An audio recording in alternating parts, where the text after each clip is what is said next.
El Divo de Tepito, el Águila Mayor, el Temo, el de los festejos controversiales, el mayor talento nacido en territorio azteca, el que fue capaz de hacerle un golazo de tiro libre a Iker Casillas, el que se inventó su propia jugada, el que golpeó a Faitelson, es un hombre único, con una historia única, con una trayectoria única, y hoy en esta crónica repasaremos toda la carrera de Cuauhtémoc Blanco Bravo. Nacido en la Ciudad de México, específicamente en el barrio de Tepito, uno de los más conocidos de la capital del país, pero esta fama que tiene no necesariamente es positiva.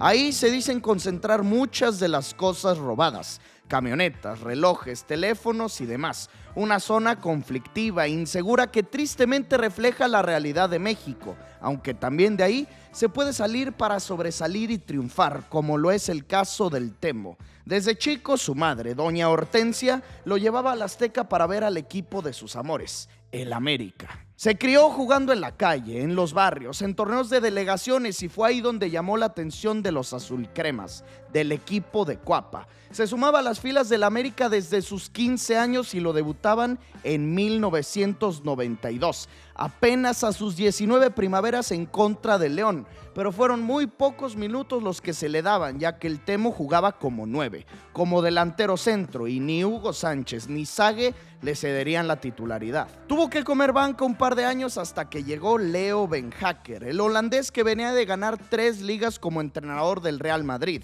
el director técnico del mejor equipo del mundo, ahora en el América. Y como buen entrenador, Beenhakker tenía ojo clínico. Se dio cuenta que Cuauhtémoc podría brillar más por bandas, como extremo, con su velocidad, con su recorte y una de sus grandes habilidades: manejar los dos perfiles, diestro por naturaleza, pero con una zurda de envidia. Fue Beenhakker quien le cambió la carrera. Lo hacía titular en ese icónico cuadro con François Oman Villic como 9, el famoso Kalusha como media punta, Saguito por banda izquierda, el Cuau por banda derecha. En su primer campaña como titular hizo 6 tantos. Su talento destacaba dentro de estos grandes jugadores. Llegaban a la liguilla como uno de los grandes favoritos, pero a diferencia de lo que hoy se ve, en esos momentos Cruz Azul era quien regularmente eliminaba al América, y no las Águilas a los Cementeros. Cayeron a mano de la máquina en semifinales, y de una forma extraña, Beenhakker fue despedido del banquillo azulcrema. Llegaban sus primeras convocatorias a la selección, a manos de Miguel Mejía Barón, y su ascenso como futbolista en el América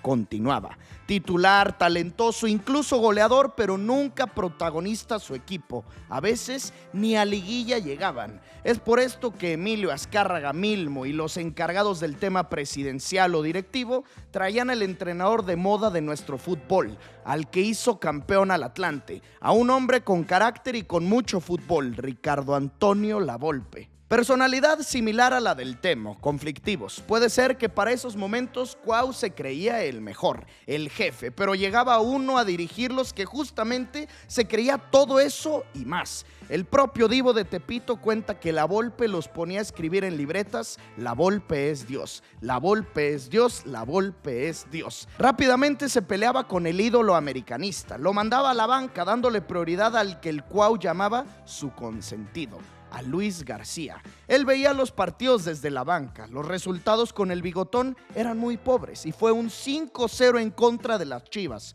una derrota en clásico nacional humillante, la que llevó a la directiva a despedir a Lavolpe, y esto el Temo lo festejaba. Aunque no servía de nada, porque su equipo no mejoraba en lo absoluto, al contrario, empeoraban. Por primera vez en 16 años seguidos quedaban fuera de la liguilla, no entraban ni a la fase final. Llegó el Indio Solari a dirigirlos, tío de Santiago, y con él líderes del campeonato, pero desde cuartos de final eliminados por el Atlético Morelia. Fracasos, fracasos y más fracasos. Fue aquí donde el Cuau vio por primera vez un cambio de aires. Se iba a préstamo a un club hermano, al Necaxa. Misma ciudad, mismo estadio Azteca, mismo dueño: Televisa. Ahí le fue de gran manera, porque este era un mejor equipo que el América, portando el 10 en la espalda, acompañado por Pedro Pineda, Alex Aguinaga o el Matador Hernández. Hacía varios goles, se le daba la posición de media punta, jugando por detrás del delantero.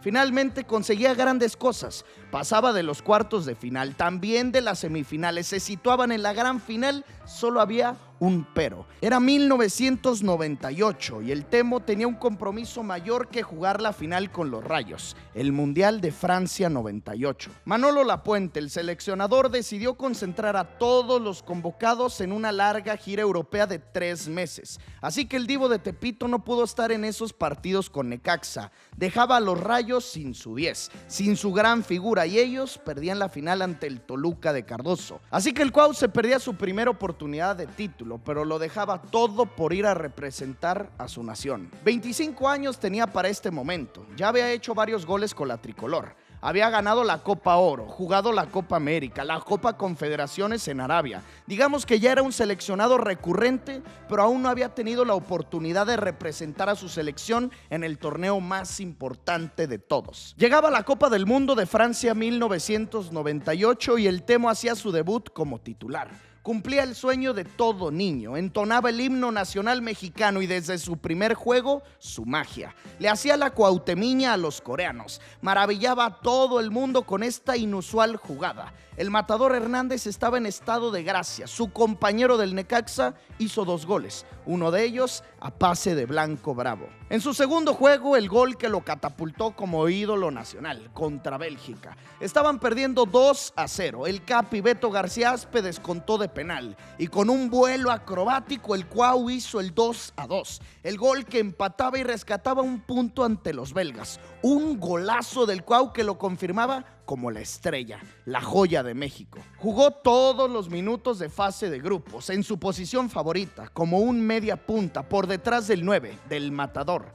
Pasaron de la primera ronda, pusieron a soñar al país entero, porque a pesar de enfrentarse a Alemania en octavos de final, les estaban ganando con otro más del matador Hernández, claro, a pase de Blanco. El propio Luis tuvo el 2-0, el que nos hubiera llevado al 5.º partido, pero el hubiera no existe y los teutones remontaron el encuentro. Se terminaba la participación de México en Francia 98 en los octavos de final. El Temo jugando todos los minutos, haciendo 1 gol y 2 asistencias, siendo la figura del Tri junto con el matador. Y esto provocó el deseo ferviente de los americanistas que regresara a casa, al nido. Los deseos de los aficionados azulcremas fueron órdenes. El Cuau regresaba a Coapa para ser dirigido por el máximo referente águila, por el maestro Carlos Reynoso. Y el Temo era el heredero al trono de Reynoso. Quería demostrarle a todos de su calidad. Lo ponían como delantero centro y consiguió ser el goleador del torneo. Jugó 16 partidos, hizo 16 goles, varios de ellos golazos. Empezaba a demostrar que a balón parado era un mago. Gol de tiro libre y uno de sus mejores tantos en toda su carrera, de primera intención y sin ver. Parecía alcanzar su mejor nivel, pero ni a liguilla entraba, ni para colmo de sus males, ese torneo Necaxa campeón. El título se le negaba. No pudo estar en la final del torneo pasado por ir al Mundial. Ahora, en su vuelta a América, su ex se coronaba. Llegaba el año del 99, mejoría tras mejoría. Ahora hacía 14 goles en el campeonato regular. 16 el pasado, en este 14. Números de un auténtico goleador. El problema es que compartía época con el Diablo Mayor y Saturnino no le cedía en este semestre el campeón de goleo. Viene ahora el verano más importante en su carrera, 1999. Copa América y Copa Confederaciones. El Cuau con la 10 del tricolor en la espalda. Era la mayor esperanza, la mayor figura. Si vistiendo la camiseta del América era comprometido, cuando portaba la verde se transformaba. Le pedía a Lapuente que lo convocara a los 2 torneos, el mayor desgaste posible, pero lo entregaba todo por su selección. En Copa América hizo un par de goles. Llegaron hasta las semifinales, en donde Rivaldo y Ronaldo les pusieron freno, los eliminaron. Pero el Tri se quedó con un dignísimo 3er lugar y regresaban de inmediato a casa, a México, para albergar la Copa Confederaciones. Debutaban en el Estadio Azteca ante 85,000 aficionados en contra de Arabia Saudita. Y como ya era de esperarse, la figura, el Divo de Tepito, se coronó como el nuevo emperador nacional, en el emperador Cuauhtémoc. Le hizo 1, 2, 3, 4 goles a Arabia Saudita. Póker en su debut. Estrella, talentoso, goleador, asistidor, aparecía en los momentos importantes, lo tenía absolutamente todo. Pasaron de grupos y en las semifinales el clásico de la CONCACAF. México contra Estados Unidos por un boleto en la final. Y para no variar, el Temo hizo el gol del partido, el único. Y no en cualquier momento, en tiempos extras. Fue un gol de oro con el tanto de blanco a la gran final. Y ahí la mejor noche de su carrera. 110,000 aficionados. México contra Brasil. La selección nacional en busca de su primer trofeo grande. El partido lo empezó ganando el Tri 2-0. Después les empataron. De 2-0 a 2-2. Se les venía la noche. Luego Cepeda hizo el 3-2 y faltaba la aparición estelar. Faltaba el 10. Recibía dentro del área y el resto es historia. Cuauhtémoc, suya. ¡Gol!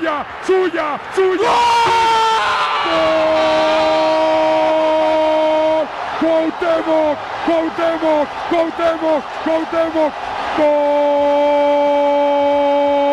de México! Un golazo del Temo. El recorte con derecha, acomodo a su perfil zurdo y era el gol que liquidaba. Campeones de la Copa Confederaciones. El primero y único trofeo grande que han conseguido y que posiblemente conseguirán. 6 goles en el torneo. Goleador empatado con nada más y nada menos que Ronaldinho. Catapultado a un nivel digno de Europa. Le quedaba chica la Liga MX, pero él seguía disfrutando de jugar en su Azteca, de seguir escalando posiciones como figura americanista. Te quiero invitar a que te registres en caliente.mx porque tengo un regalo para ti. 1,000 pesos gratis para que apuestes en lo que tú quieras. Te los dejo aquí abajo en la descripción. Lo único que tienes que hacer es darle clic al link, te mandará a caliente.mx y cobrarás 1,000 pesos gratis solamente registrándote. Ahora la oportunidad de jugar Copa Confederaciones, aunque antes tendrían que pasar una ronda previa eliminatoria y ahí se verían las caras con Atlas, el equipo de moda del fútbol nacional, dirigidos nada más y nada menos que por Ricardo Lavolpe, el enemigo número 1 del Temo, el que lo banqueó y Cuau quería su revancha. Les ganaron a los rojinegros, se clasificaron a la Libertadores. El 10 del AME hizo un gol y le entregó al bigotón un festejo icónico, modelándole al entrenador argentino, presumiéndole el jugador en el que se había convertido, confirmando esta enemistad y rivalidad que unos años más tarde se maximizaría en el 2006. Clasificados ahora sí a fase de grupos de Libertadores. Y ahí siguió haciendo magia. Gol al Corinthians, hat-trick al Olimpia de Paraguay. 3 en un mismo partido. Para los octavos de final se medían al América de Cali. Marcó en casa, en el Azteca. Recibía amenazas de los aficionados colombianos. Se paraban afuera del Hotel del América para no dejarlo dormir, para buscar así desconcentrarlo, y esto, el Divo de Tepito, solamente le provoca sacar su mejor versión. Otro hat-trick. Otros 3 goles anotados y de visita en Colombia. En los cuartos de final le marcó al Bolívar. Llegaron hasta las semifinales. Había hecho todo, pero aquí finalmente se acababa el sueño de ganar la Libertadores. Boca Juniors, dirigido por el Virrey Bianchi y comandados por Juan Román Riquelme, dejó fuera a las Águilas y terminaron siendo ellos los campeones. 9 tantos marcados en una misma edición, segundo máximo anotador del torneo, así que triunfaba a nivel Liga MX, a nivel internacional con México y ahora también a nivel continental. Su salida estaba clara, marcada. Había hecho 64 goles en solo 2 años con las Águilas. Había alcanzado una madurez como futbolista. Tenía ya 27 años, pero estamos hablando de un mercado muy diferente al que hoy conocemos. Si el Cuau jugara en estas épocas, tendría un valor de al menos 15 o 20 millones de euros. Lo pretenderían grandes clubes europeos, pero estamos hablando del año 2000.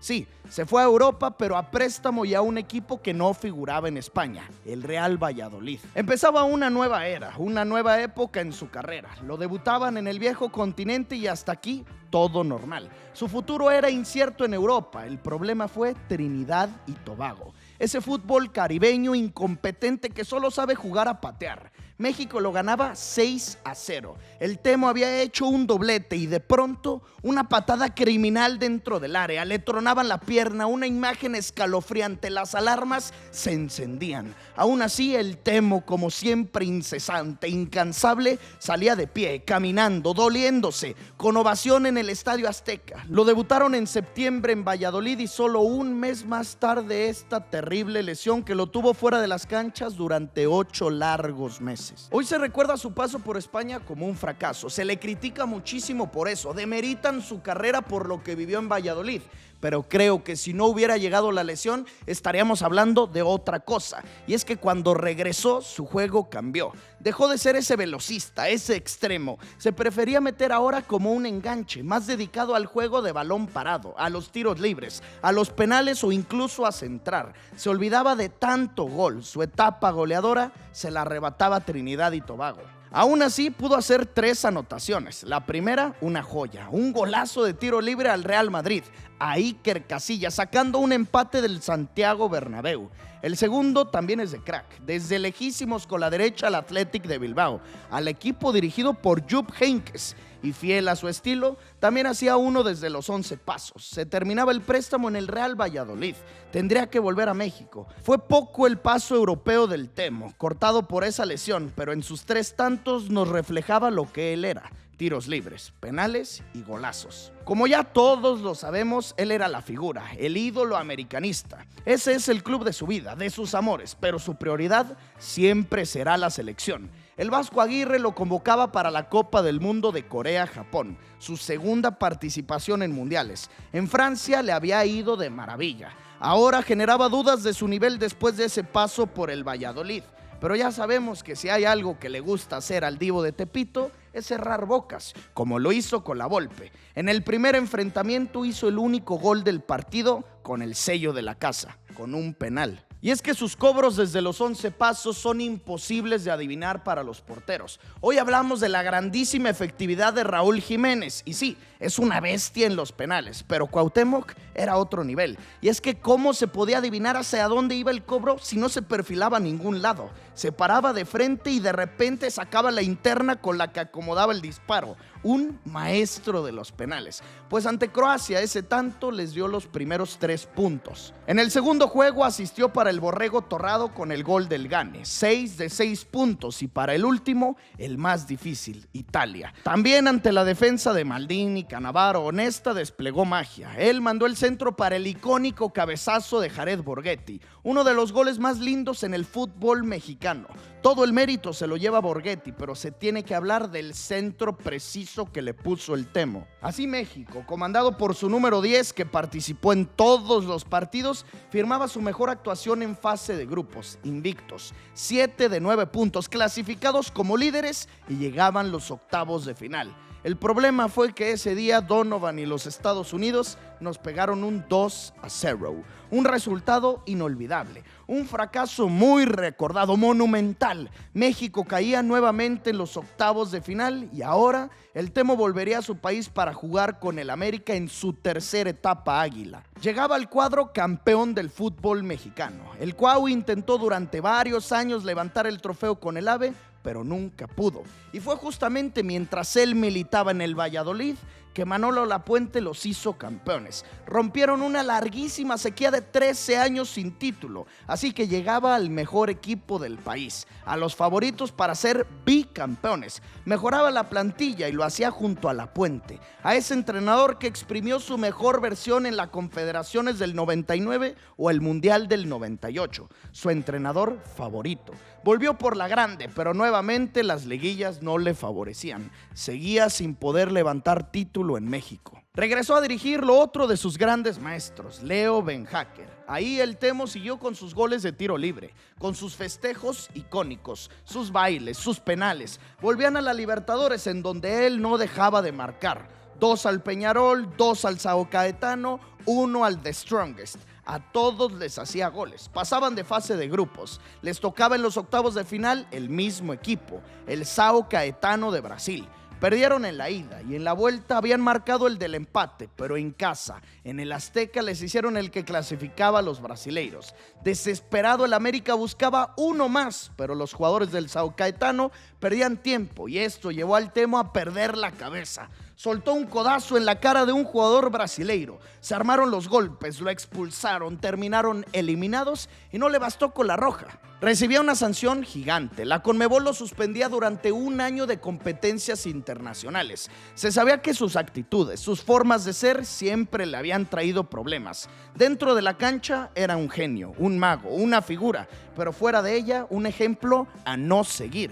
constantes peleas con diferentes entrenadores, festejos polémicos, como su orinada dentro de la portería de Félix Fernández, el icónico golpe a David Faitelson y ahora esto. El América y su directiva lo mandaban castigado al Veracruz. Tocaba fondo y parecía ser el inicio del fin de la carrera del Temo. Ya tenía 31 años de edad, sí. Muchos goles y golazos con el América, pero nunca campeón. Sus actitudes penosas. Su mayor obsesión, la selección mexicana, ahora se le complicaba, porque Ricardo La Volpe, su archienemigo, era el seleccionador y ya no lo convocaba invariablemente. Dejaba de ser el indispensable en México y para acabar con las malas noticias, pasando del equipo más mediático, el América, a uno de los menos mediáticos, al Veracruz. Pero el talento nunca estará peleado con las actitudes y cuando eres perico, donde quiera eres verde, pues llevó a que los Tiburones Rojos se convirtieran en uno de esos equipos de culto, esos que habitan en el recuerdo de todos los fanáticos del fútbol mexicano.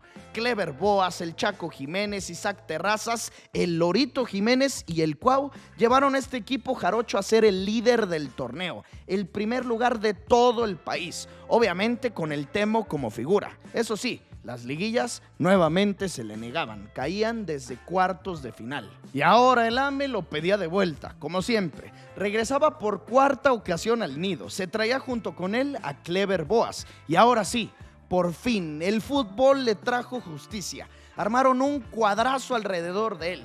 El Piojo López, Pavel Pardo, Duilio Davino, Gringo Castro, Memo Ochoa y dirigidos por Mario Capello. Mario Carrillo, el capitán, el número 10, el águila mayor, estaba de vuelta. Quedaron terceros del campeonato jugando un magnífico fútbol, favoritos al título como muchas veces, pero buscaban que en esta fuera diferente, que ahora el trofeo no se les negara y regresara al nido, a Cuapa. Pasaron de Santos Laguna en los cuartos de final, en las semis duelazo, Cruz Azul, el cuadro de Rubén Omar Romano con el Chelito Delgado, pues en la ida el Temo les hizo dos, uno de derecha al ángulo y el segundo de cabeza, mostrando su versatilidad como goleador. Pasaron de la máquina y se posicionaba en su primer final con el América. El nuevo cuadro a vencer eran los Tecos, dirigidos por el Travieso Guzmán, con Chuy Corona al arco, el Cheto Leaño, Flavio Davino, Chato Rodríguez, Achita Ludueña y el Tanque Morales. En el 3 de marzo, en la ida, empate a unos, con gol de quién más, sino de Blanco Bravo. Y en la vuelta, finalmente el trofeo dejó de hacerse la difícil con el Cuau. Golearon tremendamente a los Tecos, 6-3. El ídolo tenía que hacer su gol y así fue. Un cabezazo cruzado letal. Por fin podía festejar el máximo referente y lo hacía de la mejor manera. En su casa, en su Azteca, reivindicándose después de salir castigado al Veracruz. Cuando se pensaba ya terminaban sus épocas de gloria y es que ya tenía 32 años. Pero el fútbol se la debía. Y finalmente en el 2005 su siembra fue cosechada. El Cuau, campeón con el equipo de sus amores. Al hablar de él no solamente es fútbol, es un ícono nacional. La gente lo imitaba con su manera de caminar, de hablar, con su joroba. Era nota, noticia, portada de revista cuando se le veía en su vida privada, en el bar o bien con celebridades nacionales como Galilea Montijo. Sus tachos, los icónicos Concord eran vendidos nacionalmente. El festejo clásico del Temo era imitado en todas las escuelas del país. El salido del barrio de Tepito se convertía en parte de nuestra cultura. De todo un poco le brindaba el Cuau al país. No solo fútbol, polémica, controversia, hasta incluso entretenimiento, apareciendo en una telenovela con Carmelita Salinas. ¡Hijo! Finalmente tocó la gloria con el América, pero pasó en menos de un año de tocar el cielo al infierno, de la alegría más grande en su carrera a la frustración más grande en toda su vida. Llegaba la convocatoria de Alemania en el 2006 y Ricardo La Volpe cobraba su revancha. Dejaba fuera al 10, al divo de Tepito, Cuauhtémoc, fuera de la lista final que lo llevaría a su tercera Copa del Mundo. Razones inexplicables. El bigotón argumentaba que priorizaba en su selección el juego colectivo, el grupo y que él no entraba dentro de ese cuadro. Así que cuando finalmente había tocado la gloria como campeón, tendría que tragarse la furia, el enojo, su frustración y ver desde su casa la participación del Tri en el Mundial del 2006. Eso sí, incansante como siempre, seguía a un gran nivel con el AME, formando una nueva dupla, ahora con Salvador Cabañas. El nuevo seleccionador no cometía el mismo grave error que la Volpe y lo regresaba a vestir la verde. Hugo Sánchez regresaba al ídolo, a la figura a donde pertenecía. Llegamos al 2007 y se acordaba su traspaso a Estados Unidos. Contrato millonario en la MLS, en esa liga que apenas iba en ascenso, que encontraba a través de los millones de dólares la forma de hacerse de figuras. Ese año también llegaría David Beckham a Los Ángeles, en estos contratos de jugador franquicia. Así que serían el Spice Boy y el Divo de Tepito las caras de la Major League Soccer. Chicago Fire sería su destino. Se acordaba su venta, pero le quedaría un torneo más en Cuapa. Ahora sí, finalmente se iría para no volver. Se fue y regresó en 3 ocasiones. Esta era la salida definitiva, así que disfrutaría y aprovecharía este último semestre como ningún otro. Y siguieron los goles y golazos, dirigidos por el Flaco Tena, comandados por Salvador Cabañas. Se instalaban en una nueva liguilla, pasaron del rojinegro de Romano en los cuartos de final con 2 goles más del 10. En las semifinales, clásico nacional. Salvador Cabañas eliminaba a los actuales campeones, a las Chivas del Chepo de la Torre, situándose así en otra final, en la segunda para blanco. Pachuca, los Tuzos. La ida fue en el Azteca, perdían 2-0 y desde la vía del penal, el Cuau tendría la oportunidad de descontar. Se paraba como siempre, de frente y sin entregar sospecha alguno de a dónde iría para Calero. Anotó su cobro y los dejaba con vida para la final de vuelta, para buscar su segundo título como Águila y lo mejor de todo, en su último torneo. En el Estadio Hidalgo hizo posiblemente el mejor gol de su carrera, desde lejísimos, tomando muchísimo vuelo, con la interna, por fuera de la barrera, colgándola en el ángulo, ante uno de los mejores guardametas del balompié azteca. Golazo de Cuauhtémoc y con esto el 2-2 global. Él solito se echaba el equipo al hombro, pero no pudo ser. Al minuto 82 les hicieron el gol que los liquidó, que les arrebató el título, que dejaría una amarga despedida del Temo en el club de sus amores. Fueron 12 años como profesional más unos cuantos en cantera. 397 partidos jugados y 153 goles anotados. Un solo título, pero que lo disfrutó como ningún otro. El segundo máximo anotador en la historia azul crema, el máximo ídolo junto al maestro Reynoso, el claro ejemplo de lo que es el americanismo, o lo amas o lo odias, el que más ha sentido esa camiseta, el que se fue y volvió en muchas ocasiones, el que maravilló al país entero, el jugador que a pesar de estar en el club más odiado, siempre provocaba que prendieran la televisión porque verle era un deleite total. Sin tener una despedida formal como se merece, su trayectoria tenía que seguir y su compromiso con el Tri continuaba. Aunque ya saben, lo que también continuaba eran sus polémicas. Venía la Copa Oro y los hondureños, sabiendo de sus actitudes, lo provocaban. Le tiraban besitos por la espalda y él respondía con un codazo que le provocó la expulsión. Sanciones, quejas, castigos, de todo había recibido a lo largo de su carrera, pero hay cosas que nunca cambian. Empezaba una era completamente nueva en su trayectoria. La MLS, Estados Unidos, como siempre,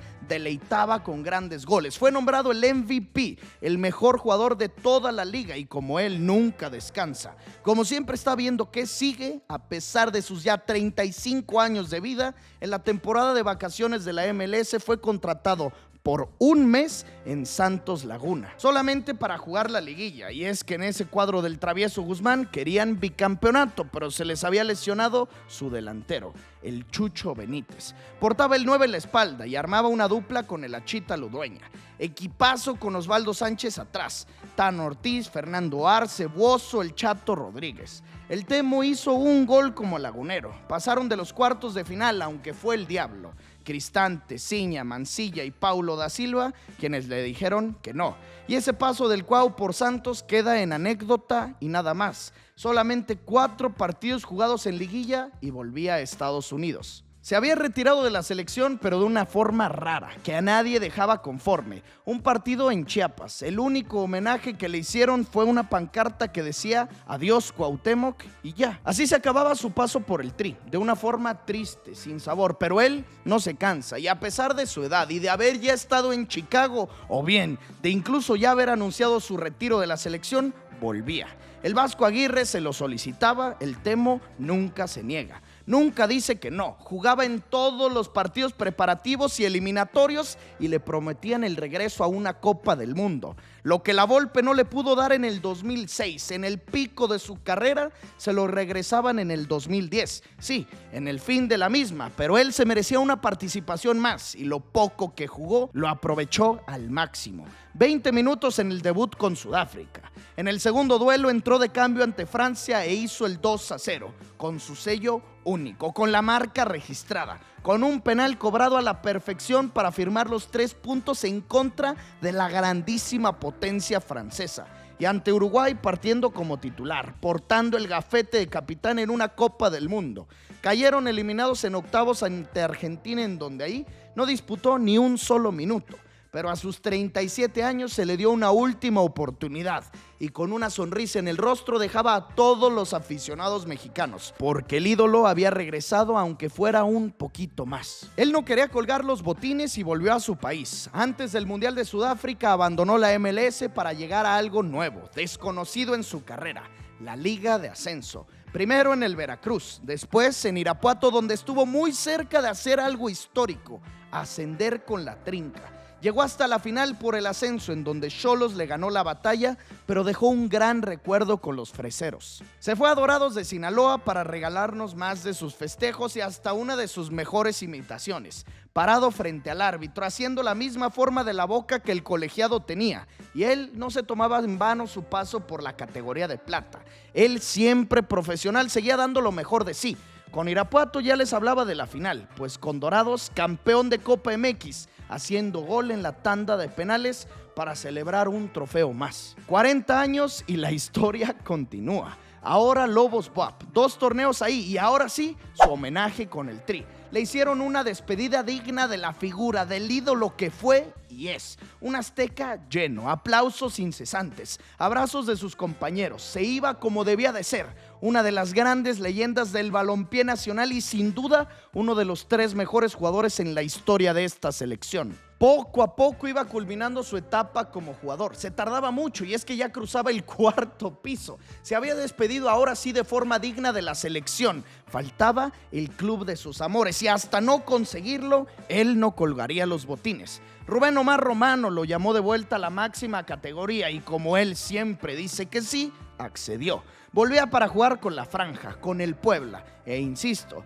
él no se toma nada a la ligera. 42 años de edad, pues llegaba a la gran final de Copa MX ante Chivas. Y este sería su último partido. Se retiraría tras esta final y como buen americanista siempre quiere ganarle al rebaño. Pues dicho y hecho, nuevamente campeón de Copa MX. Algunos goles nos regaló con la Franja, un amague contra su ex-América y un título más, pero lo más destacado, su despedida. Y aunque no fue espectacular, en su voz, en su cara se notaba lo que para él significaba decir adiós. Contento, feliz por este triunfo, por quedar campeón.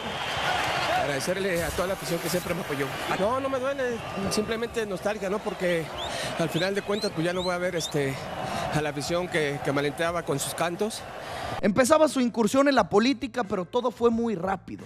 No tuvo un cierre como todos esperaban, un cierre a su altura. Se retiró Cuauhtémoc, no era cualquier cosa. Se había retirado uno de los mejores de toda nuestra historia. No lo hizo en el equipo en el que quería. Fue por esto que la directiva, Televisa, Azcárraga, jugadores, entrenadores, todos pedían uno más, un homenaje a su altura, pues fue en el año del centenario americanista, en el aniversario 100 de las Águilas, que le harían un despido merecido. Registraron su ficha como un jugador más, portando el 100 en la espalda, el mayor americanista de todos. Jugaría ante Morelia su último partido, con una clara forma física distinta a la de un jugador profesional, pero eran ya 44 años con los que cargaba. Eso sí, con una magia inagotable, una última cuautemiña y un casi último golazo, casi, por poco. Iba a ser esto más que la cereza en el pastel. Sería el mejor adiós posible. El balón no quiso entrar, pero con halagos, aplausos, ovaciones, se dio el último adiós. En el equipo al que tanto amó, con los colores que tanto sintió, con el estadio que en su casa convirtió. Así, Cuauhtémoc a sus 44 primaveras recibió un último adiós.